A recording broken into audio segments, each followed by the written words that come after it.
നേപ്പാളിലെ പ്രളയ ദുരന്തം കൺമുന്നിൽ കണ്ട നടുക്കത്തിലാണ് വേലൂർ സ്വദേശി ആൽബിനും ഗ്ലാഡ്വിനും.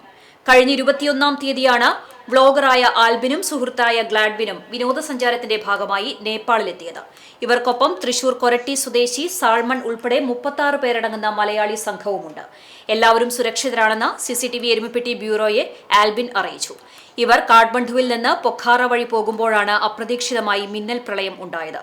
ഇവർക്ക് മുന്നിലും പുറകിലുമുള്ള 2 പാലങ്ങൾ ഒഴുകിപ്പോയതായും റോഡുകളും പാലങ്ങളും ഗ്രാമങ്ങളും ഉൾപ്പെടെ ഒഴുകിപ്പോകുന്നത് നേരിൽ കണ്ടതായും ആൽബിൻ പറഞ്ഞു. റോഡുകൾ വെള്ളത്തിൽ മുങ്ങിയും മണ്ണിടിച്ചിലും കാരണം പല ഭാഗങ്ങളിലും ഗതാഗതം തടസ്സപ്പെട്ട അവസ്ഥയാണ്. തുടർന്ന് ദുർഘടമായ വഴികളിലൂടെ ചിത്വാൻ നാഷണൽ പാർക്കിന് സമീപമുള്ള താമസ സ്ഥലത്തെത്തിയെന്നും പിന്നീട് പൊഖാറിലെത്തിയിട്ടുണ്ടെന്നും ആൽബിൻ അറിയിച്ചു.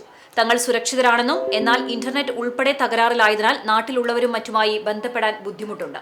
അതേസമയം ദുരന്തത്തെക്കുറിച്ച് താൻ ചെയ്ത വീഡിയോ കണ്ട് ഇന്ത്യൻ എംബസി ബന്ധപ്പെട്ടിരുന്നെന്നും സഹായങ്ങൾ വാഗ്ദാനം ചെയ്തതായും ആൽബിൻ അറിയിച്ചു. ഈ മാസം 31-ന് ആൽബിനും ഗ്ലാഡ്വിനും നാട്ടിലെത്തും. ഒരു ഡാം പൊട്ടി 2-3 വില്ലേജ് ഒലിച്ചുപോയി, ഒരു പാൽ ഒലിച്ചുപോയി. ഫ്രണ്ടിലെ കുറെ മരങ്ങളാണ് ഒലിച്ചു പോണേ. ഞങ്ങൾ വരുന്നൊഴിക്കായിരുന്നു ഈ ഒരു സംഭവം കണ്ടത്. നേപ്പാളിൽ അപ്രതീക്ഷിതമായിട്ട് വന്നൊരു പ്രളയാണ്. പ്ലസ് അതിനിടയിൽ തന്നെ ഇന്നത്തെ 2 ചെക്ക് ഡാമുകളും വലിയൊരു ഡാമൊക്കെ പൊട്ടിന്നവർ പറയുന്നുണ്ട്. കറക്റ്റ് സ്ഥിരീകരണമൊന്നും വന്നിട്ടില്ല. ഇപ്പോഴും ന്യൂസുകൾ അങ്ങനെ ഒഫീഷ്യലി വന്നു തുടങ്ങിയിട്ടില്ല. അപ്പൊ ഞങ്ങൾ അതിന്റെ തൊട്ട് സൈഡിലാണ് ഇങ്ങനെ നിൽക്കണേ.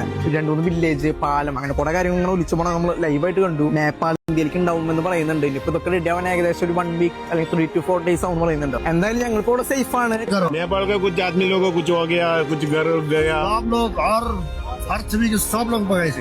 ഇക്കാരെ കാണാതെയുണ്ട്. ഇനി എവിടെയെങ്കിലും പെട്ടെടുക്കുന്നവർക്കൊക്കെ ഞാൻ ഇന്ത്യൻ എംബസിയുടെ കോൺടാക്ട് ഡീറ്റെയിൽസ് തരാം. അതുപോലെ തന്നെ അവരുടെ വീട്ടിൽ കോൺടാക്ട് ചെയ്യാനായിട്ട് കേരളത്തിലെ മുഖ്യമന്ത്രിയുടെ ഓഫീസ് നമ്പർ ഞാൻ കൊടുക്കുന്നുണ്ട്. ഈ ഒരു സംഭവം ഉണ്ടായതിനു ശേഷം കംപ്ലീറ്റ് നെറ്റ്വർക്ക് ഡൗൺ ആണ്. അതുപോലെ തന്നെ കറണ്ടും ആ ഏരിയയിൽ ഒട്ടുമില്ല. അതുപോലെ തന്നെ ഒരു മെയിൻ ആയിട്ടുള്ള ഒരു കാര്യമാണ്, ഞങ്ങൾ 23 സൺഡേ ആണ് ഗോരഖ്പൂർക്ക് എത്തിയത്. അന്ന് കേരളത്തിൽ നിന്ന് ഗോരഖ്പൂർക്ക് എത്തിയ ഞങ്ങളുടെ അതേ കമ്പാർട്ട്മെന്റിൽ ലക്ഷ്മിസാഗർ B3 3rd AC കമ്പാർട്ട്മെന്റിൽ സീറ്റ് നമ്പർ 52-64 അതിനിടയിൽ ഒരു ഗ്രൂപ്പ് ഉണ്ടായിരുന്നു. ഗ്രൂപ്പ് ഈ വീഡിയോ കാണുന്നുണ്ടെങ്കിൽ ജസ്റ്റ് ഒരു ഹായോ അല്ലെങ്കിൽ കമന്റിൽ സേഫ് ആണെന്ന് അറിയിക്കുക. കാരണം അവരിങ്ങനെ കണ്ടുകൊണ്ട് നമുക്കൊരു ചെറിയൊരു വറീഡ് ആവുന്നുണ്ട്. കുറെ പേരെ കാണാൻ